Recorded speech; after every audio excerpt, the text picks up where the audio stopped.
You're going to need 2 pieces of heavy-duty chipboard for your covers.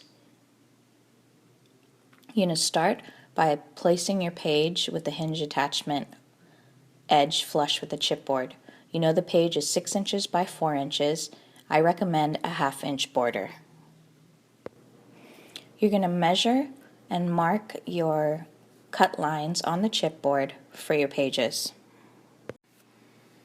To cut your chipboard, you're going to cut over the marks that you made on your cutting tool. When you remove the chipboard, you'll notice it didn't cut all the way through, but it did create a line that you can fold and bend, and it's going to crease after you fold and bend it.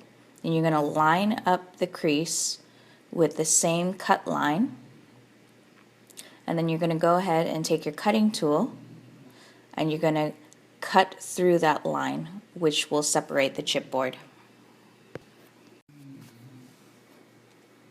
Once you've cut all your pieces, you should have 5 total. You're going to have the front and back cover, and you're going to have the spine, the opposite wall, and your magnet closure piece. We'll start by aligning the cover and the spine about 1/8 of an inch apart. The next step is to cut pieces of card strips that are 4 3/4 by 1 1/2 inches wide. You're going to score these pieces exactly in half at 3/4 of an inch and then fold and crease these.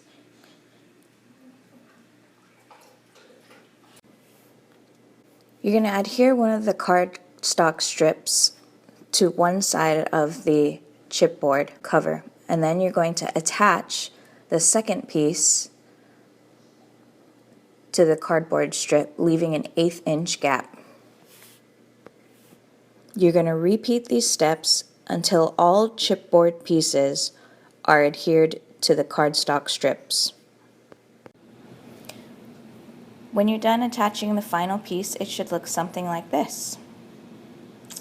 And you can see that it all folds up neatly, with the last piece being the magnet closure.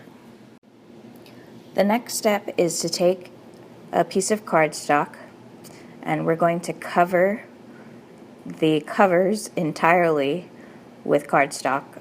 So you're going to align the cardstock with the inside edge of your front cover. You want to create about 1 inch border around the edges.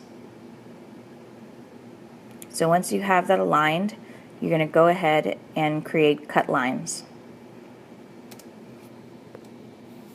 Once you've cut your cardstock to size, you're going to go ahead and run score tape all along the edges of your chipboard cover and through the center of it.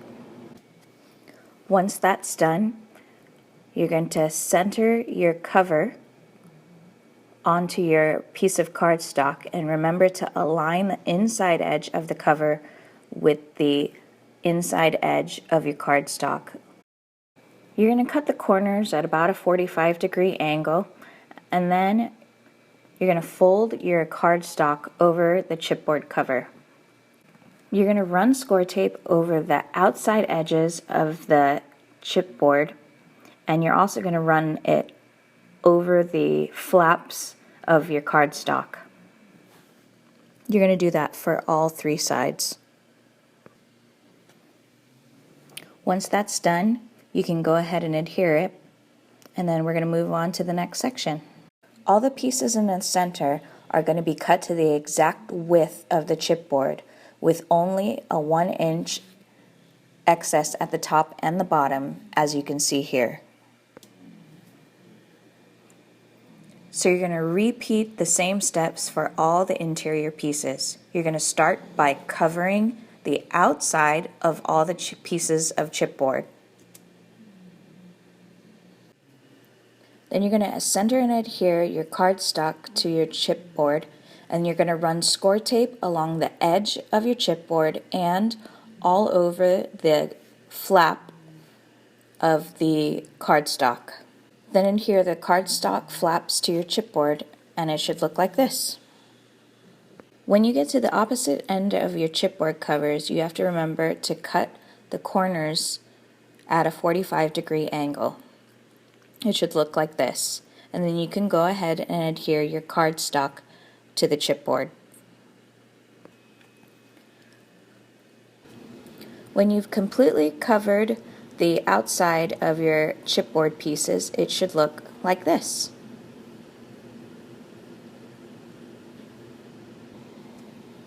Now we're going to cover the interior of the chipboard covers. You're going to cut all your pieces of card to the exact size of your chipboard, all the pieces, but you're not going to adhere them yet. You're going to cut another 4 adhesive strips of card. Once the strips are cut, scored, and folded and creased, you can go ahead and adhere them.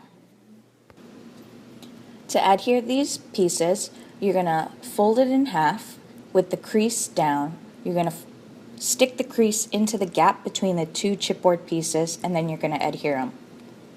Once they're adhered, you're going to fold your chipboard piece up, and then just gently with your scoring tool, you're just going to score that gap and fold your chipboard. You're going to repeat this step for the remainder of your cardstock adhesive strips. Now you can adhere all your cardstock pieces except for the piece that goes over the spine. For the spine, you're going to get some red tape and you're going to adhere a strip down the center of your spine. Peel the backing off of your tape, and then you're going to get your hinge attachment piece and you're going to center it on your spine over the red tape. Remember that the magnets are attached to the back of it. Then you're going to press the magnets down onto the red score tape and lift the hinge, and you can see that the magnets are adhered.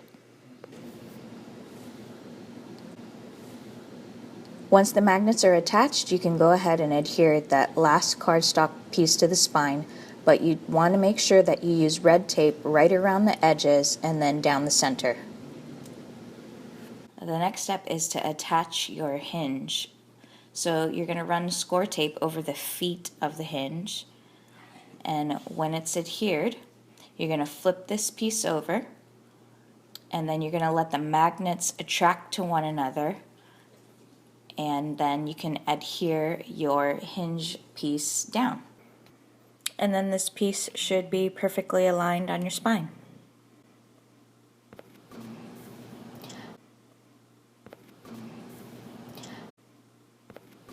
Now that the covers are completely done, all that's left to do is the decorative paper and magnet closure. So with the decorative paper, you're going to need 4 pieces of large deco paper cut to the length and width of your covers. You're going to need 2 cut to the length and width of the wall opposite your spine, and you're going to need 2 pieces cut to the length and width of your magnet closure. These pieces here are strips cut to put between the pages or your hinges.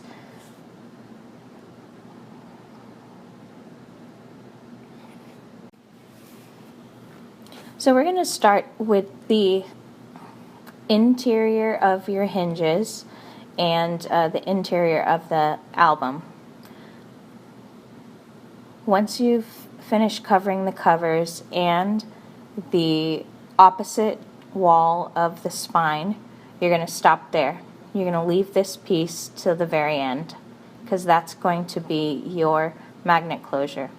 So you're going to flip this piece over, and then we're going to cover the back cover, the opposite wall of the spine, and the outside of your magnet closure.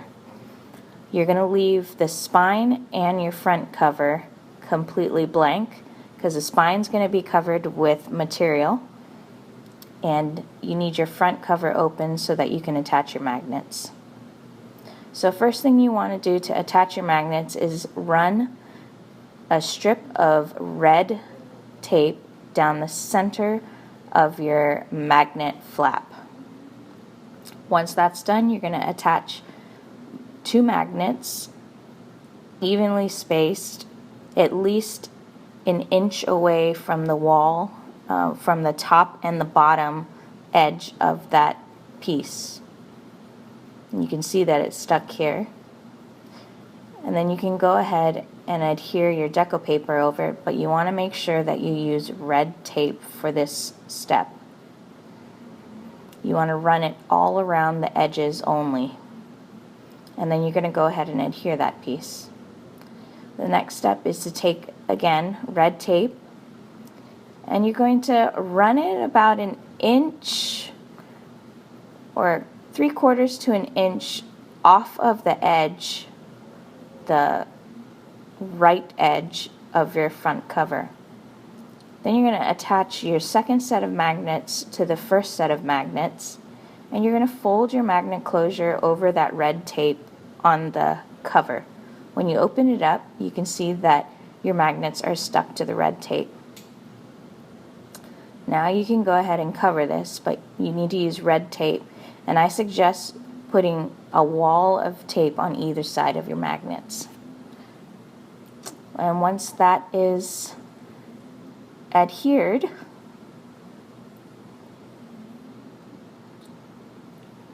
your magnet closure should work like this.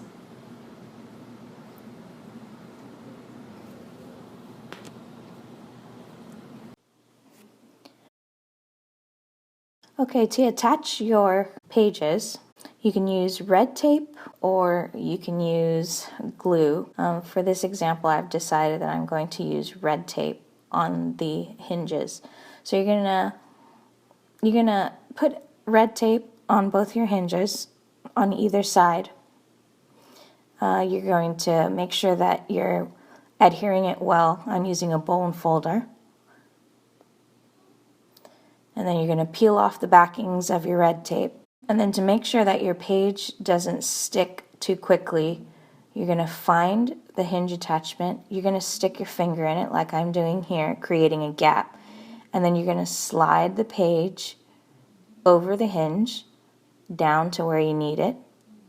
And then all you have to do is pinch the hinge attachment page to the hinge itself. And then you're going to repeat the step for the other pages. Again, sticking your finger in to create a gap so that you can slide it down onto the hinge where you want it, and then pinch it so that it adheres to the red tape. And I like using red tape because red tape is really strong, but it is unforgiving. So if you're uncomfortable with using red tape because you're not sure whether or not you'll be able to get the piece onto it without it sticking prematurely, then I would suggest using glue. All it's going to do is you're going to have to hold the page on there longer until it gets tacky enough to stay. And then once it's done, it should look and adhere very well.